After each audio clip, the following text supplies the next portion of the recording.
第61章非凡武器。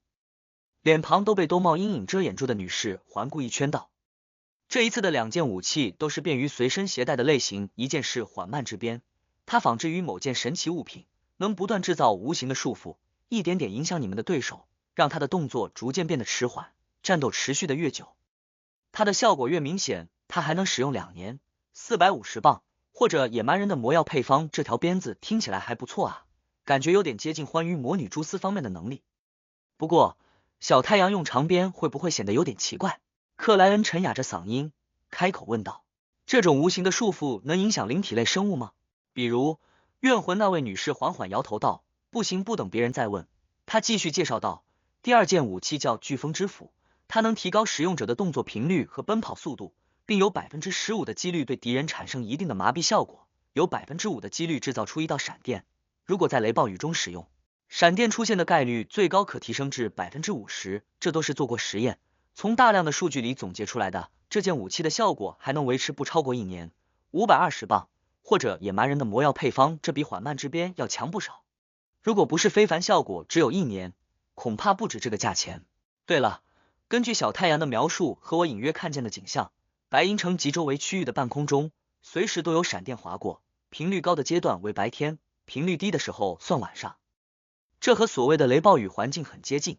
如果真的有效，那这把飓风之斧在小太阳手里算是真正的神奇物品了，每一斧都有 50% 的概率劈出闪电，绝对厉害。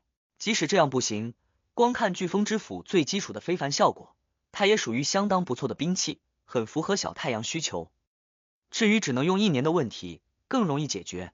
等到1年之后，以小太阳的消化进度和白银城的非凡资源，只要魔药配方跟得上，他怎么也得有序列6了吧？到时候武器肯定要随之更新换代了。思绪电转间，克莱恩基本确定了要买下飓风之斧。这个时候，药师嘟囔了一句：“斧头便于携带。”我感觉听到了一个笑话。我觉得做成扳手可能更合适。我说：“你们为什么不能卖点有非凡效果的手枪？”我会尽量搜集类似的物品。那位女士在搜集这个单词上发了重音。好了，愿意购买这2件武器之一的朋友请出价。克莱恩还未来得及开口，就听见长沙发边缘的一名男子道：“飓风之斧520磅。”那名女士等待了几秒，再次问道：“还有人要出价吗？”530磅。克莱恩加了10磅。刚才那位男子立刻回应道：“550磅。”这小太阳，如果他抬到600磅以上，我就不买了，给你换鞭子。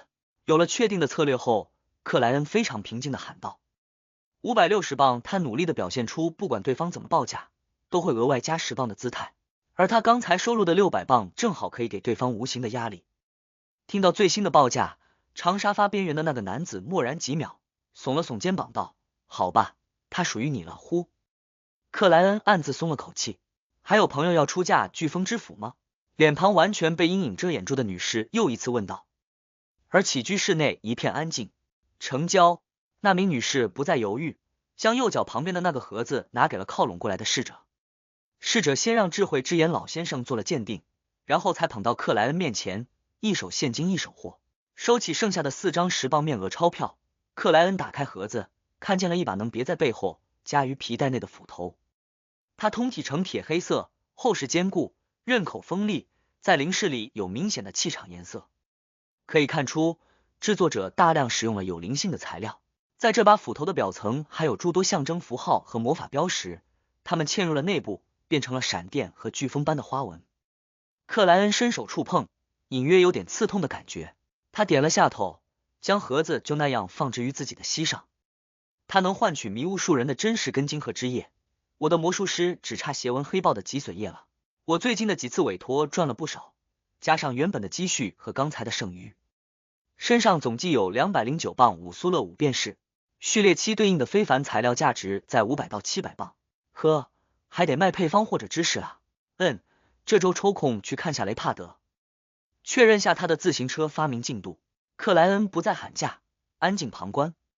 后续有人以480磅的价格买下了缓慢之鞭，而一件叫做羽人之心的非凡材料，由于要价高达1600磅，无人问津，交易失败。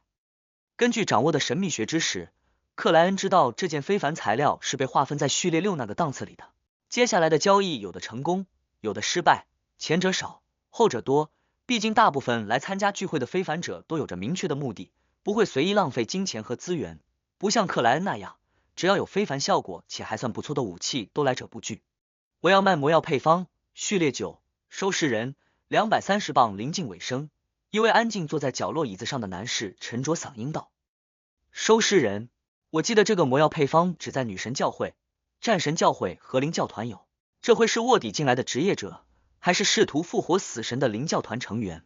当然，低序列的配方流失到外面也不是太奇怪的事情，这并非很保密的内容。我记得老尼尔提过，收尸人的配方里有风干的黑斑青蛙。克莱恩控制自己没露出笑容，若有所思地看着前方，发现那份收尸人的魔药配方很快就卖了出去。序列9的魔药配方很好卖啊，之前有个单独的序列8暴怒之名配方好几次都没能成交，而我搭配序列9歌颂者的奇光人配方就相对轻松了。也是，一般的非凡者如果有闲钱，肯定会搜集些序列9的配方，给自家的孩子和学生更多的选择机会，让他们能走本身更擅长更喜欢的道路。在这个前提下，序列8的配方如果没带基础的序列9，就只能等试图晋升的对应非凡者，而这说不定1-2年都未必有一个，毕竟非凡者圈子很分散，绝大部分人又不懂扮演法，他们还不懂非凡特性不灭和守恒定律。克莱恩默默想着，没有开口。又过了15-16分钟，眼见聚会即将结束，他试探着问了一句：谁有斜纹黑豹的全部脊髓液？安静无声，起居室内没人开口。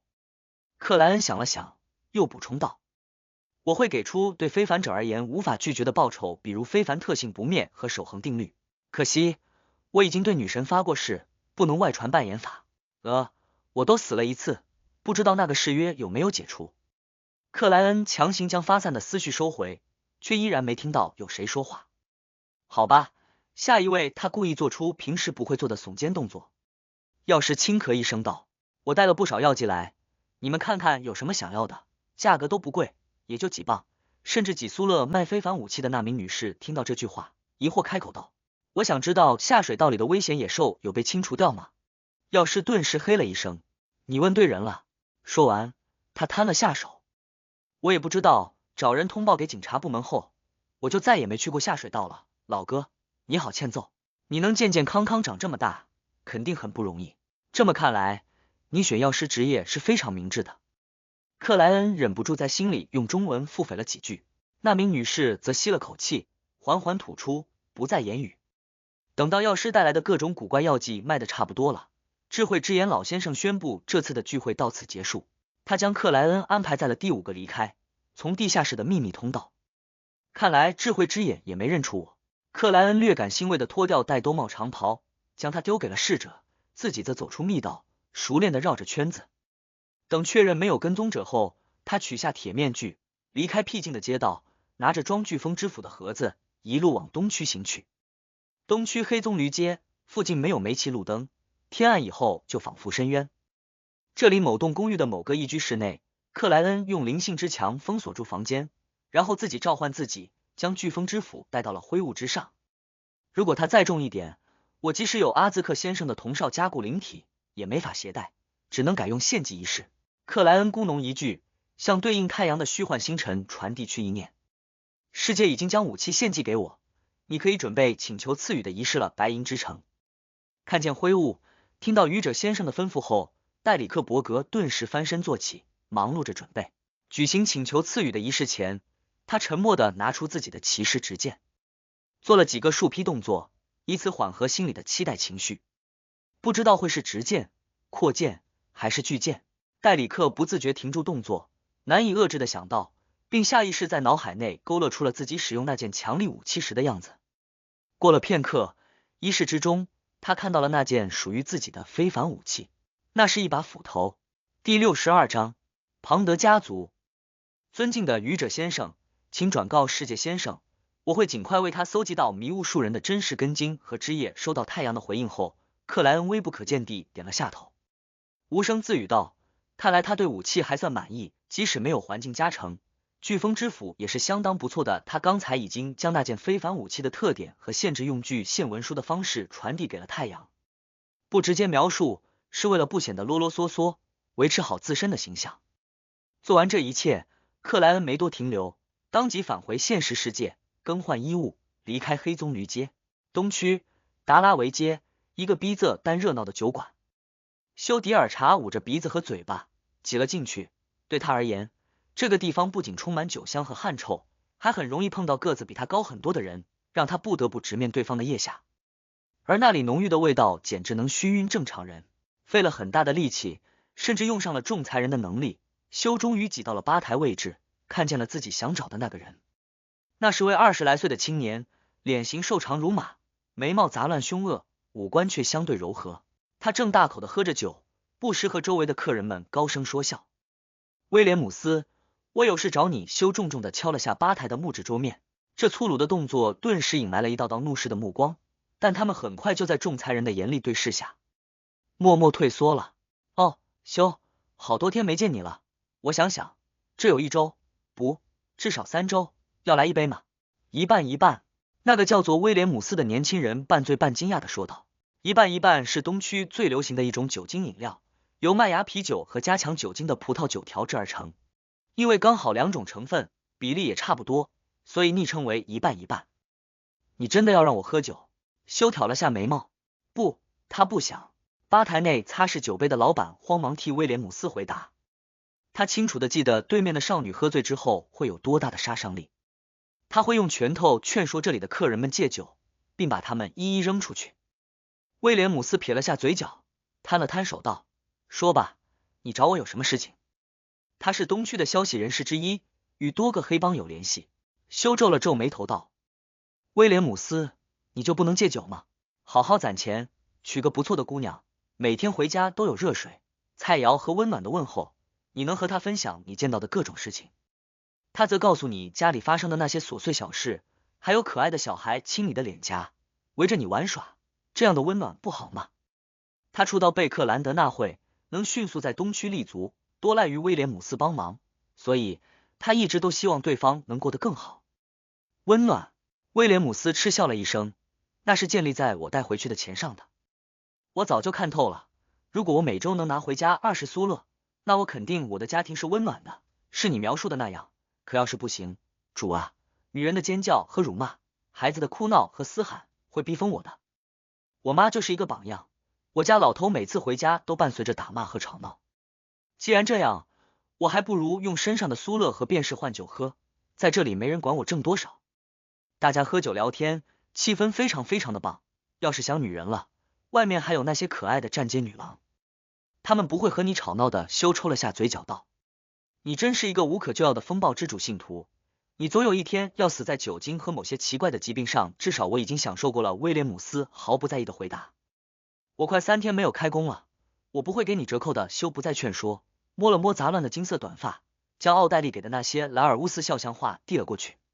帮我留意这个人，尽快找到他，这里面有他不同的形象。威廉姆斯醉醺醺的展开纸张，瞄了几眼，啧啧道：他长得太普通了，东区的人又那么的多，随时都有人死去，有人离开，有人前来，有人成为流浪汉，很难找到的。总之，你帮我留意，有发现相似的人立刻通知我。修掏出5苏勒的纸币递给对方，这是酒钱，如果能找到画像上的人，我再给你10磅。10磅。威廉姆斯吹了声口哨。修，你什么时候这么大方了？还是说这个人值更多？他的悬赏就是这样，提供线索10磅。休假装观望酒馆内环境的回答道：你不要忘记了这件事情，我隔几天会再来找你的。他已经跑了小半个东区，向认识的黑帮头目和消息灵通人士颁布了这个任务，预付出去了好几磅，只要有一个成功，我就能赚回来，赚很多。休默默给自己鼓了下气，捂住嘴鼻，转身往酒馆外走去。而这个时候，某些醉鬼的争吵变成了冲突，场面逐渐混乱。休无奈的扫视了一眼，拔高声音道：停止。那威严的感觉回荡于酒馆之内，醉鬼们就像遇到了克星，忙不迭的重新坐下，有的甚至抱头蹲地。不知道什么时候才能晋升为治安官。休半是满意半是期待的感叹了一声。周4上午，克莱恩去了趟遥远的仿佛在另外一个市的圣乔治区，关心自己的第一笔投资。有了他上次的提点和罗塞尔手稿的启示，雷帕德在自行车项目上的进度非常快。已经制作出了一辆粗糙的原型，这和克莱恩印象里的自行车非常一致了。试骑之后，克莱恩又提供了几个改进意见，表示下周就来支付第二部分的投资，并希望能早日引入新的投资人，让这个项目尽快进入工厂化阶段。唯一的问题是，雷帕德认为自己是发明者，有权命名产品，他对自行车这个称呼不满意，打算采用更通俗的脚踏车。克莱恩对此毫不在意。中午时分，回到明斯克街15号后，他还未来得及摘掉帽子，就听到了虚幻层叠的祈求声。正义小姐的，这么快就搜集好了破落贵族的资料。克莱恩若有所思的准备进入客厅，前往2楼。就在这时，他又听到了门铃的声音，忙回身开门，看见了隔壁萨默尔家的女仆朱利安。莫里亚蒂先生，萨默尔太太想邀请您周日去参加午宴，到时候会有不少邻居。这位女仆被送班说道。克莱恩昨晚回来后，已经将便携式相机给了萨默尔太太，和对方交流了几句，但却没有得到午宴的提示。也是，杂志上说，中产阶级请人赴宴不会当面提，都是很正式的派侍从或者女仆上门邀请，这很符合萨默尔太太的做派。克莱恩先是疑惑，旋即明悟，答应周日会准时前往。有免费的午餐，谁不乐意？而且萨默尔先生和太太也不是太难相处的人，只要能不在意他们的炫耀。克莱恩在心里悄然补了一句。目送女仆朱利安离开后，他关上大门，走向楼梯口，途中视线扫过了略显凌乱的客厅、餐厅和厨房。有好几天没做大扫除了，我一个单身汉，能维持这种程度的整洁很不错了。我太多秘密，说不定还会遭遇袭击，专门请个杂活女仆住在家里不是太好。不如周日和萨默尔太太商量一下，让他每周派自己的女仆过来清扫2次，我支付相应的报酬。很多租客和房东都有类似的约定。克莱恩步伐沉稳，不快不慢地进入2楼的卧室，拉拢了窗帘。进入灰雾之上后，他发现那祈求果然来自于正义小姐。这位贵族少女坐在钢琴凳上，双手按着琴键，但没有弹奏，而是低声诵念不属于这个时代的愚者的尊名。我搜集齐了落魄贵族的资料，请求举行献祭仪式，请您转交给世界先生。好快，不愧是专业的。克莱恩立刻给出了回应。刚从王室文章官员和研究这方面的专家那里回来的奥黛丽略有点生疏的完成了献祭仪式，将厚厚的手稿丢入了那扇虚幻的大门。我会转交给世界的克莱恩语气淡漠的切断了联系。这一次他没急于返回现实世界，而是就地翻动起手稿，找到了庞德家族对应的那部分。庞德家的子爵爵位确实来自于贝氏之战，他们之后是忠实的王室簇拥者，在军队和自身封地有不小的势力。但32年前，这个家族连续有2位继承人感染重疾而死。当时的老子爵只能将旁支的一位孩子接到家里。没过多久，老子爵去世了，那位孩子因为年纪不大，在侍从的诱惑和教唆下，更换了管家，变成了纨绔。只是7、8年的功夫，他就败光了大部分财产，被降为男爵，连家族在贝克兰德的房屋都变卖了。这之后的几年内，他的爵位再次被降低，只剩从男爵。感染重疾而死，恐怕连尸体都找不到了吧？都在那片地下建筑最里面的房间。在那血淋淋的大门外，老子爵肯定是有意隐瞒了这件事情，没让王室、军方和教会调查。这么看来，庞德家族也是30多年前才偶然发现了那片第4级的地下建筑，也许地下室的密门就是他们修建的。但最里面那个房间的尸体不止2具啊，在古老的年代里，还有人进去过，探索过。得找庞德从男爵聊聊，以不暴露身份的方式。克莱恩停下思绪，望向了最后那段，看见了想要的内容。庞德从男爵，现租住于皇后区西维拉斯街29号第63章。拉夫特庞德。西维拉斯郡位于鲁汶王国西部，与英蒂斯共和国隔着霍纳奇斯山脉相望。而在贝克兰德，则有一条以他命名的街道，位于皇后区边缘，是首都警察厅总部所在。不少人选择这条街道定居，为的就是安心。拉夫特庞德正是其中之一。门牌号为29的临街房屋内，这位从男爵披着棉绒睡衣，站在暖烘烘的起居室里，立于紧闭的窗户旁，凝望着斜对面的西维拉斯场。他刚40出头，就已经两鬓斑白，眼袋浮肿，皱纹明显。身上随时随地都似乎在散发着酒气。拉夫特背后的地板上乱扔着一些撕坏的女性内衣，与此遥遥相对的，则是燃烧着火焰的壁炉。这位从男爵抬高手里的酒杯，一口气喝掉了剩余的液体，接着慢悠悠的走向门口，想回卧室睡觉。因为没有给壁炉附加传输热量的管道，他一离开起居室，就感受到了深秋那渗入骨髓般的寒意。该死的！拉夫特·庞德低声咒骂了一句，摇摇晃晃的来到卧室门口，拧动了把手。卧室之内一片昏暗，只有微弱的绯红光辉洒入。拉夫特正要关上房门，合身倒向床铺，目光忽然凝固。窗帘旁边的椅子上，正安静的坐着一道人影。这人影穿着灰蓝色的衣服和裤子，戴着顶深色的鸭舌帽，整个人全部藏在了阴影里。察觉到庞德从男爵的注视，这人影缓缓抬起脑袋，望了过来。他脸上涂满红、黄、白等颜色的油彩，就像最滑稽的小丑。拉夫特正要大声呼唤，掉头逃走，却看见了一把对准自己的左轮手枪，听到了两句低沉暗哑的话语：我建议你不要做不明智的事情，如果好好配合，我不会伤害，也不会拿走你的财物。如果你还有的话。拉夫特·庞德的脸色变换了几下，非常老实的关上了卧室的门，然后半举起双手，坐到床边。你想让我做什么？他打了个酒嗝，身体微颤的提醒道，对面就是西维拉斯场。我知道，但我想，我离你比西维拉斯场离你更近。做了小丑伪装的克莱恩改变着嗓音和腔调，警告了一句，而我的目的只是问你些问题。来西维拉斯街前，他在灰雾之上那片神秘空间内占卜过此行是否危险，得到了很安全的答案。问题？拉夫特嘴唇翕动了一阵，苦涩笑道，又来了。我永远都逃不开这个噩梦吗？有很多人来问过。克莱恩顺着他的话语道，不只是问过。我的唐伯父，受人尊敬的老子爵过世之后，我身边发生了太多的事情。和蔼的老管家没有缘故地辞职，不知道去了哪里。那些侍从和女仆毫无征兆的换了一个又一个，变得陌生而冷酷。他们在寻找着什么？对，寻找什么？我当时还不到10岁，只能那样看着，不敢告诉别人。我害怕我再也醒不过来。拉夫特颇为崩溃的回答道。寻找什么？是寻找那片地下建筑，还是庞德家族的宝藏？比如埋葬在那恶灵附近的非凡特性和神奇物品？王室和教会不该没有察觉啊。高层肯定知道非凡特性不灭和守恒定律。既然庞德家族破败了，类似的东西应该会被收回吧，除非老子爵花费很大的代价，额外购买了同序列的非凡特性和神奇物品，以此将地下建筑的事情隐瞒了过去。克莱恩平静听完，产生了不少猜测。他看似放松，实则随时可以动手的问道，这样的日子维持了多久？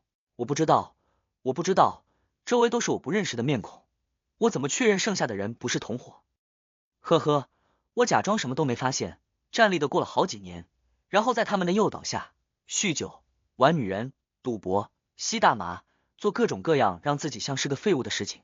拉夫特·庞德略有些神经质的笑道，他们终于放心了，不再盯着我，等到我连那栋房屋都卖掉，他们离开了，不知道去了哪里。不，他们肯定还在暗中监视我，不让我报警。对，不让我报警。这家伙有精神方面的疾病啊，也不知道他说的是真是假。情绪颜色的变化很符合逻辑，但万一他只是觉得自己愧对老子爵，于是幻想出了这么一幕戏剧，为自己的堕落寻找理由，之后就不断自我暗示的彻底相信了。作为合格的键盘强者，什么都懂一点的克莱恩上辈子看过类似的案例。他想了2秒道，这些人问过你什么？他们问我老子爵的2个孩子究竟是怎么死的，问老子爵那几年有什么异常的表现。我当时还不到10岁，我根本什么都不知道。拉夫特挥动手臂，按压不住嗓音的低吼道，冷静，请冷静。克莱恩左手下压，转而询问起别的事情，试图从多个角度确认庞德从男爵是否知道那片地下建筑。一问一答中，时间飞快过去。克莱恩哑着嗓音道，你看起来确实什么都不知道，很抱歉打扰你了，我该告辞了。他站起身，微微鞠躬，行了一礼，显得非常有教养。而几乎同时，拉夫特·庞德脸上崩溃和激动的情绪瞬间消失，浅蓝色的眼眸变得异常深邃，如在审视。眼见那小丑打扮的入侵者即将重新站直，他立刻又恢复了刚才的表现，悲愤、疯狂、苦涩、神经质。就在这时，他耳畔突地响起了一道充满神秘感的声音：绯红。克莱恩将灵性灌注入沉眠符咒，用没持枪的左手将它扔向了拉夫特。细碎的燃烧声里，浓郁而强烈的安宁蔓延开来，笼罩了那位从男爵，让他的眼睛止不住的闭上，让他的身体软软的倒在了床面。对不起，刚才的询问只是为了与之后进行对比，接下来还有入梦和通灵等程序。克莱恩拍了拍对方的睡衣，以手按胸，再次行了一礼。接着，他使用梦境符咒，像梦魇一样进入了对方的梦里。回眸片段不断闪现的世界中，克莱恩清醒而理智的行走于拉夫特身旁，看着他遇见一个个脸庞空白、无有五官，让人感觉异常惊悚的侍者和女仆，看着他总是在侧头回头时，目睹一张无声注视着他的苍老面孔，看着他蜷缩于角落，瑟瑟发抖，看着他被阴影一点点笼罩。这和他刚才的描述很一致。克莱恩尝试着进行引导，以弄清楚事情的原委，但庞德从男爵似乎对那些事情有着非常严重的心理阴影，稍有刺激就会在梦里神经质的大喊大叫，并疯狂奔跑，这让克莱恩根本没法获得更多的信息。于是他退出梦境，给拉夫特庞德又补了一张沉眠符咒，然后拿出阿曼达纯露等材料，准备起通灵仪式。自己响应自己后，克莱恩的灵性穿过四维风暴，看见了对方的虚幻身影，基于心智体的虚幻身影。老子爵在临死前有对你说什么？克莱恩斟酌了下，开口问道。拉夫特庞德浑浑噩噩的回答道，他让我维持家族，还有呢？克莱恩故意用肯定的口吻再问。让我牢记祖上的荣光。拉夫特茫然回应。克莱恩轻轻颔首，转而问道，那些人在寻找什么？我不知道。拉夫特依然是刚才的答案。克莱恩继续发问，与之前进行着对比，得出了庞德从男爵没有撒谎，刚才所言都足够真实的结论。到了这个地步，他不再停留，穿透对方的思维风暴，让蔓延出去的灵性回到了自己的身体内。紧接着，克莱恩有条不紊的收拾好现场，并拿出阿兹克铜哨抛了几下，利用他的位格来干扰后续可能存在的占卜调查。很感谢你的配合。从男爵先生做完这一切，涂着小丑油彩的克莱恩又一次弯腰行礼，然后他转身打开窗户，跃入街道，消失在了茫茫夜色里。过了片刻，拉夫特庞德突然睁开了眼睛，那浅蓝色的眼眸四周有一圈爆裂的毛细血管。他猛地翻身坐起，凝望向敞开的凸肚窗。去东区绕了一个大圈后，克莱恩洗掉了伪装，换上了正常衣物，什么事情都没发生过般回到了乔伍德区明斯克街15号。他没有就此休息，也未思考接下来该怎么处理那片地下建筑，而是再次进入灰雾之上。古老长桌的最上手，克莱恩缓缓摊开了手掌，显露出几根褐色头发，那是来自于拉夫特庞德的头发，他入梦对方前搜集的头发。还有最后一道程序，在灰雾之上占卜确认。克莱恩无声自语了一句，具现出纸笔，书写下之前就考虑好的内容。拉夫特庞德的未来，我要看看你将来会发生什么事情，以此与过去印证。克莱恩向后靠住椅背，默念起占卜语句。因为那片古老建筑涉及6位正统神灵，他害怕直接占卜有关的内容会出现问题，所以换了个思路，帮拉夫特庞德问一问将来。第64章敲定方案。拉夫特庞德的未来。克莱恩握着那位从男爵的头发，闭上眼睛，借助冥想进入了沉眠。灰蒙蒙的天地里，他看见了一个狭窄的不规则的洞口，眼袋浮肿两鬓斑白的拉夫特庞德以手肘之地，爬行动物般匍匐前行，钻了出来。紧接着画面一闪，他不知从哪里拿起一枚黑铁徽章，戴在了胸口。那枚徽章之上雕刻着一根权杖，以及一只紧握着权杖的手。突夺！克莱恩猛然从梦境里醒来，坐直了身体。根据保镖小姐的介绍，那黑铁徽章上雕刻的是第4纪图夺帝国的皇室文章，这与他在那片古老建筑里见到的一模一样。拉夫特庞德绝对不像之前表现出来的那么简单。克莱恩揉了下额头，低声自语道，作为一名占卜家，他对刚才梦境里见到的启示有属于自身的解读。一方面，他知道那是拉夫特庞德会在未来做出的行为，另一方面，他则认为这说明拉夫特庞德本身与图夺家族有很深的联系。经过正面询问、入梦探查、通灵交流这3重考验，拉夫特庞德都没有暴露出任何问题，也没让我察觉到丝毫异常。如果不是我还留了一手，恐怕就被他欺瞒了过去。也许他现在真的什么都不知道，刚才是本色演出，等到未来才偶然遇到机会与图多家族产生联系。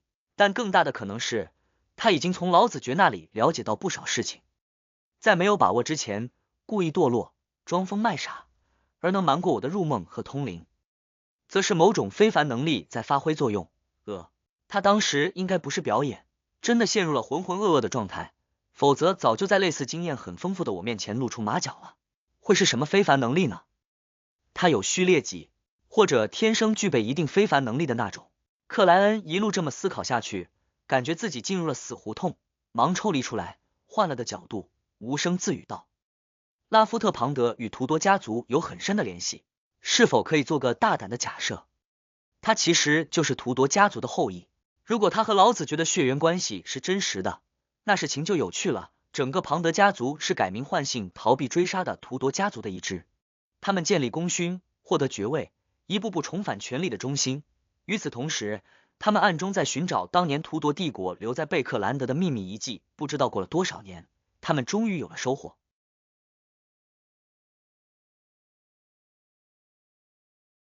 既然被不知从哪里来的神秘人士控制，当王室和教会是瞎的吗？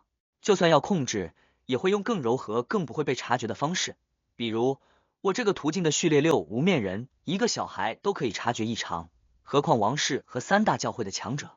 他们之所以不知道，唯一的解释就是那些人是他们派去的。我当时猜测图多家族、特伦索斯特家族掌握的也是黑皇帝途径，所以基于扮演的需要，他们建立的王朝才会保留所罗门帝国的风格和特色。这一点，保镖小姐似乎侧面做了证实。黑皇帝途径的序列9是律师，是一个非常擅长利用秩序的非凡职业。拉夫特庞德欺瞒过入梦和通灵的能力，正是来源于这个，或者更进一步，他充分的配合我，但在梦境和浑噩状态里，依然下意识地利用了秩序的漏洞，让结果往他希望的方向发展。仔细想想，通灵的过程中，拉夫特庞德好像真的没有说谎，只不过那真话仅是部分的真话。维持家族，牢记荣光，可以指庞德家族，也可以指图多家族。克莱恩的思路一点点变得清晰，对事情有了一个整体的判断。从拉夫特庞德目前的态度看，没有外在帮助的情况下，那恶灵应该没法脱困，否则这位从男爵早就该想办法自救了。不管恶灵会不会来找他，只要对方逃离封印，制造出灾难，那片地下遗迹的事情就瞒不过王室和教会，到时候拉夫特必然受到牵连。对面的房间垮塌，却没有影响束缚恶灵的力量，这说明只要不直接破坏最里侧的那个房间，恶灵是无法脱困的。计划很明确了，找卡斯帕斯买些炸药，把入口给弄塌，让谁都进不去，让那个恶灵永远被埋在地下。等我有了足够的实力，可以考虑去解决它，帮贝克兰德的市民们彻底除掉这个隐患，顺便收获些有价值的物品。不过该怎么爆破才最安全？我一点都不懂啊。也许卡斯帕斯认识哪位爆破专家，毕竟他是黑市武器商人。克莱恩迅速敲定好方案，决定明天傍晚再去找卡斯帕斯，争取这周内就把地下遗迹的事情彻底解决。至于庞德家族和图多家族的真实关系，至于拉夫特庞德的异常，他根本不想深究，关我屁事。克莱恩嘟囔一句，迅速坠入灰雾之内，返回了现实世界。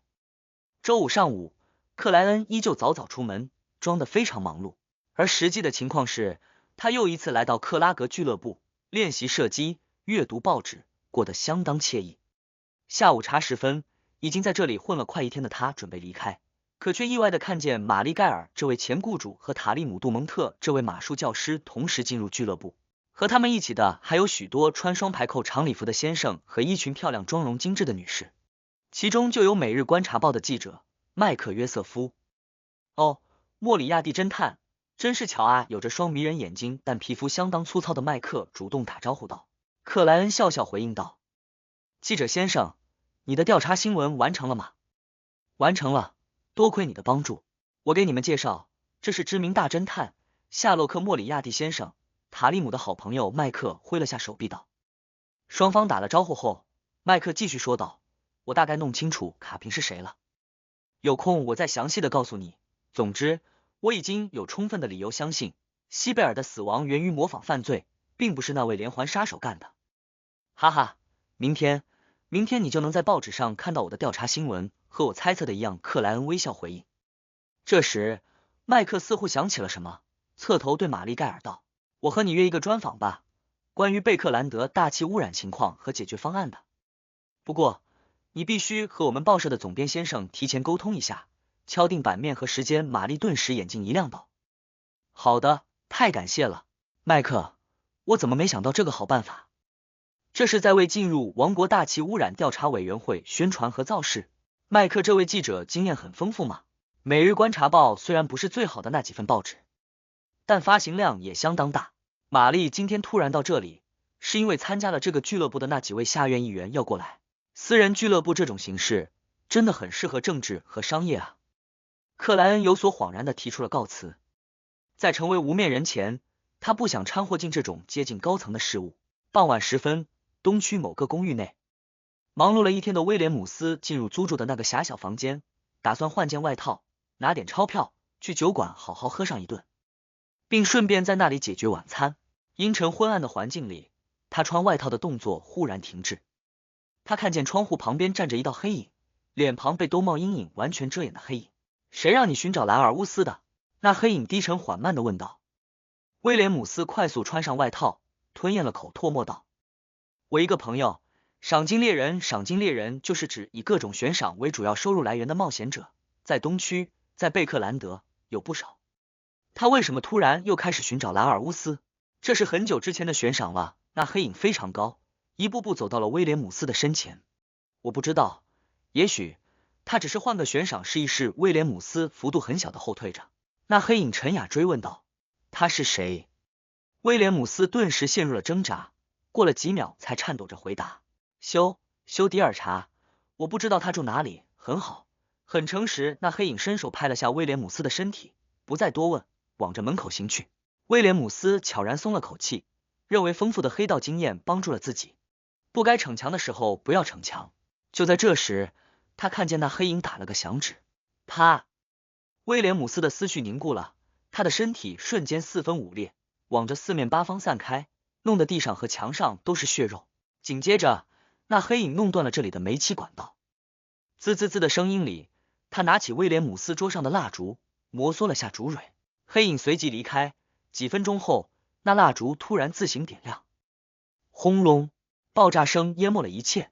第65章，免费晚餐之后，勇敢者酒吧桌球室内，克莱恩穿着一身和这里风格比较搭的黑色简单外套，戴着深色鸭舌帽，端着杯南威尔啤酒，随手关上房门，走到正俯下腰背，试探着击球的卡斯帕斯对面。他挤出微笑开口招呼前，卡斯帕斯已停下动作，直起身体，瞄了他一眼。马里奇不在，没有额外的你想要的那种聚会，除了武器，我什么都没有。套路很熟吗？还好我今天的目的不同。克莱恩扯动嘴角道，我就是来买武器的。马里奇又不在，看来是这个据点曝光，被仇家盯上，干脆转移了地方。那我就没法联络到保镖小姐了。而且我打算用来唬弄米勒卡特的帮手是马里奇的活尸，又保密又听话又不害怕死亡。听话的前提是灵性屏蔽住阿兹克铜哨的影响。说话的同时，克莱恩脑海内闪过了一系列的想法。卡斯帕斯略有些惊讶，狐疑的靠好球杆，揉了揉自己的酒糟鼻道，你要买什么武器？之前的子弹打完了。练习的很频繁吗？不，我练习用的都是在克拉格俱乐部额外买的子弹。克莱恩噙着笑容道，我想买炸药，广泛用于矿山的那种。你想做什么？卡斯帕斯脱口而出，表情随之变得沉凝和严肃。我警告你，不要试图做什么该死的大事。我不会允许我的顾客挑衅西维拉斯场的。当然，你可以不从我这里购买武器，能做黑市武器商人，并活到现在，从某种程度上来说，还是很守规矩的，至少不会卖东西给那种疯狂的家伙。克莱恩习惯性的以职业者的立场给出了评价，同时笑笑道，你好像误会了什么，我并不想去炸银行金库的门，也不打算制造轰动的新闻，我只是帮人做建筑的拆除，方便后续进行改造，那他为什么不找正规的建筑公司？卡斯帕斯没有放松警惕。哈哈，那是一个密室，他不想被外人知道。克莱恩转而又问，你有认识可靠的爆破专家吗？我并不擅长这种事情，我怕把整栋房屋都给弄垮了。卡斯帕斯见对方还考虑着保持房屋的完好，心里的疑惑顿时消散了不少。就在他斟酌着回答前，房间内突然响起一道虚幻飘忽的声音，不需要熟悉的感觉涌现。克莱恩忙扭头望去，发现保镖小姐不知什么时候已坐在了角落的椅子上。她依然穿着黑色的哥特式宫廷长裙，戴着同色的小巧软帽，脸庞一如既往的苍白。淡金的头发和精致的容貌则互相映衬出了对方的优点。晚上好，于是克莱恩微微弯腰，行了一礼。晚上好，沙伦女士。卡斯帕斯做出同样的动作。原来她的名字是沙伦。克莱恩若有所思的等待着对方开口。被称为沙伦的保镖小姐却望向卡斯帕斯道：马里奇之后不会再来这里了，如果你有事想找他，就按约定的第3种办法留言。好的，沙伦女士。卡斯帕斯这个明显见过风浪的老头对保镖小姐似乎有着本能的畏惧。听到这里，克莱恩插言道：如果我想找马里奇帮忙，该怎么联络他？找卡斯帕斯。沙伦非常简洁的回答。好吧。克莱恩摊了下手，问了一声道：你刚才说不需要爆破专家是什么意思？沙伦蔚蓝的眼眸没有丝毫的波动。你就是爆破专家？等等，你不是能力特殊，大概有序列5的非凡者吗？怎么还兼职了爆破专家？克莱恩愣了一下，竟不知该怎么接话。最终他选择相信保镖小姐，斟酌着说道：我去拜访了。他话未说完，拿目光扫向卡斯帕斯，意思是接下来的话题不适合这位普通人。从身体的本质来说，黑市武器商人也确实算普通人。克莱恩默默补了一句。沙伦侧头望向卡斯帕斯道：你去准备炸药，2磅的。他出。是。沙伦女士。卡斯帕斯扫了克莱恩一眼，一瘸一拐的离开了桌球室，并且没忘记随手关门。见保镖小姐就那样看着自己不说话，克莱恩有种被女鬼注视着的感觉，忙组织了下语言道：我打听到了庞德从男爵的地址，半夜去拜访了他。把拉夫特庞德的话语原原本本转述了一遍后，克莱恩开始秀推理，从结果到推过程的推理。我认为他在很多地方有撒谎，一个子爵家族不可能那么轻易就被人暗中控制，就连一个小孩都能发现异常，王室和教会怎么会毫无察觉？拉夫特庞德堕落之后，有非常多的与外人与其他贵族接触的机会，只要他稍微有点勇气，就可以很轻松的解决掉问题。所以我认为他肯定隐瞒了一些事情，而这些事情大概率与那片地下建筑有关。从他的状态看，那个疑似恶灵的家伙很长时间内都没法脱困，所以我打算弄点炸药，把入口给破坏掉，不让其他人有机会进去。我害怕他们误放恶灵。保镖小姐。沙伦没肯定克莱恩的想法，但也没做否定。这时克莱恩犹豫了下，问道：我不懂爆破，所以准备绘制布局图，请爆破专家给出安放炸药的位置和分量。如果再次让你帮忙，我需要支付多少报酬？太贵的话，我还是找一般的爆破专家比较好，毕竟我这一单才50磅，而保镖小姐3天1000磅。克莱恩早已做好预案，免费。沙伦的回答还是能省单词就省单词的风格。免费？克莱恩顿时吓了一跳，在他的常识里，免费的才是最贵的。沙伦安静的坐在那里，过了几秒才略略解释了2句。炸垮入口后，能够进出那里的只剩下我，这本身就是我希望做的事情。也就是说，你打算有足够的把握后，去除掉恶灵，收获里面的物品。炸垮出口其实是在帮你排除干扰和可能的觊觎，毕竟其他序列的非凡者没法像灵体一样穿过巨石和泥土。学徒途径的除外，但他们不知道那片地下建筑啊。克莱恩有所恍然地点头道：成交。说完之后，他忙又补了一句：你再从马里奇那里借几个手下，嘴巴足够严的手下，这是展示给米勒卡特的帮手。好。沙伦没有拒绝。克莱恩故意没去提要为此支付的报酬，露出笑容道：那就明天上午10点，我们得预先勘探下周围的地形，不能让爆破造成明显的破坏。沙伦轻轻颔首，身影逐渐变淡，消失不见。周6上午，休迪尔查再次乘坐公共马车前往东区，阶段性的确认自己的委托是否有收获。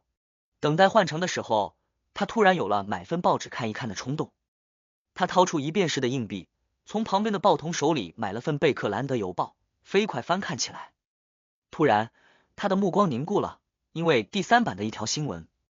本报讯：昨晚7点10分，位于东区达拉维街1号的公寓发生了一起严重的爆炸，疑似煤气泄漏造成。爆炸发生地的3楼6号房间内，租客当场死亡，甚至没有留下完整的尸体。截止半夜，这场爆炸共造成3人死亡，16人受伤。达拉维街1号公寓3楼6号，这不是威廉姆斯租住的地方吗？